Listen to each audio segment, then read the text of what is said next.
Hi ಸ್ನೇಹಿತರೆ, ನಮಸ್ಕಾರ. ದಿನಕ್ಕೊಂದು ಕತೆಗೆ ನಿಮಗೆ ಸ್ವಾಗತ ಸುಸ್ವಾಗತ. ಸ್ನೇಹಿತರೆ, ಇವತ್ತಿನ ಕತೆ ಬಂದ್ಬಿಟ್ಟು ಅನ್ನದ ಋಣ ಅಂತ. ಕೇದಾರನಾಥಪುರ ಸಂಸ್ಥಾನದ ರಾಜಧಾನಿಯಿಂದ ಹೊರವಲಯದಲ್ಲಿ ಇರುವುದು ಮಲ್ಲಿಗೆಯಹಳ್ಳಿ. ಮಲ್ಲಿಗೆಯಹಳ್ಳಿ ಹೂವಿನ ಕೃಷಿಗೆ ಹೆಸರುವಾಸಿಯಾಗಿತ್ತು. ಅಲ್ಲಿ ಮಲ್ಲಿಗೆ, ಸಂಪಿಗೆ, ಸೇವಂತಿಗೆ ಮುಂತಾದ ಸುಗಂಧಿತ ಹೂಗಳು ಬೇಸಾಯ ಮಾಡುವ ಹೂವಿನ ಕೃಷಿಕರಿರುತ್ತಾರೆ. ಮಲ್ಲಿಗೆಯಹಳ್ಳಿಯಲ್ಲಿ ಮಲ್ಲಿಗೆ ಸೋಮಯ್ಯನೆಂಬ ಪ್ರಸಿದ್ಧಿ ಮಲ್ಲಿಗೆ ಕೃಷಿ ಮಾಡುತ್ತಿದ್ದ ರೈತನಿದ್ದ.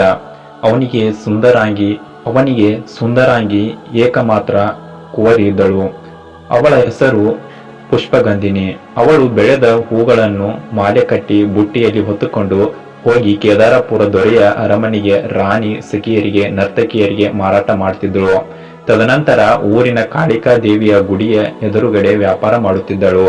ಈ ರೀತಿಯಲ್ಲಿ ಪುಷ್ಪಗಂಧಿನಿ ತಂದೆಯ ಕಾಯಕದಲ್ಲಿ ಸಹಕಾರಿಯಾಗುತ್ತಿದ್ದಳು.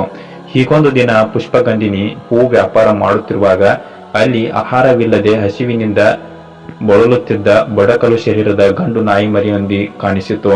ಆ ಮೂಕ ಪ್ರಾಣಿಯ ನೋವು ಅರ್ಥ ಮಾಡಿಕೊಂಡು ಪುಷ್ಪಗಂಧಿನಿ ಅದನ್ನು ಮನೆಗೆ ಹೊತ್ತು ತಂದು ಅನ್ನ, ಹಾಲು, ಆಹಾರವನ್ನು ನೀಡಿ ಸಾಕ್ತಾಳೆ.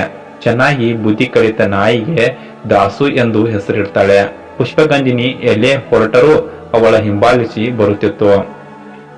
ಅಷ್ಟರ ಮಟ್ಟಿಗೆ ಅವರಿಬ್ಬರ ನಡುವೆ ಸ್ನೇಹ ಬಿಟ್ಟಿರಲಾರದ ನಂಟಾಗಿತ್ತು. ಮಠಮಠ ಮಧ್ಯಾಹ್ನ ಹೊತ್ತಿನ ಸಮಯದಲ್ಲಿ ಪುಷ್ಪಗಂಧಿನಿ ಪಟ್ಟಣದಲ್ಲಿ ಹೂ ವ್ಯಾಪಾರ ಮಾಡಿ ಹಿಂತಿರುಗಿ ಬರುವಾಗ ನಡುದಾರಿಯಲ್ಲಿ ಕಾಮುಕನೊಬ್ಬ ನಿಲ್ಲಿಸಿದ. ಆತ ಪುಷ್ಪಗಂಧಿನಿಯ ಸೌಂದರ್ಯದ ಮೇಲೆ ಕಣ್ಣಿಟ್ಟಿದ್ದ. ಸಮಯ ಸಂದರ್ಭಕ್ಕಾಗಿ ಕಾಯುತ್ತಿದ್ದ ಪುಷ್ಪಗಂಧಿನಿಯ ಸೀರೆ ಸೆರಗು ಬಲತ್ಕರಿಸಲು ಯತ್ನಿಸ್ತಾನೆ. ಮಾನ ರಕ್ಷಣೆಗಾಗಿ ಪುಷ್ಪಗಂಧಿನಿ ದಾಸು ದಾಸು ಎಂದು ಚೀರ್ತಾಳೆ. ಅಕ್ರಂದನ ಅಸಲಿದ ದಾಸು ನಾಯಿ ಎಲ್ಲಿಂದಲೋ ಶರವೇಗದಲ್ಲಿ ಓಡಿ ಬಂದು ಕಾಮುಕನನ್ನು ಕಚ್ಚಿ ಕಚ್ಚಿ ರಕ್ತ ಬರಿಸಿ ಅಟ್ಟಿಸಿತು.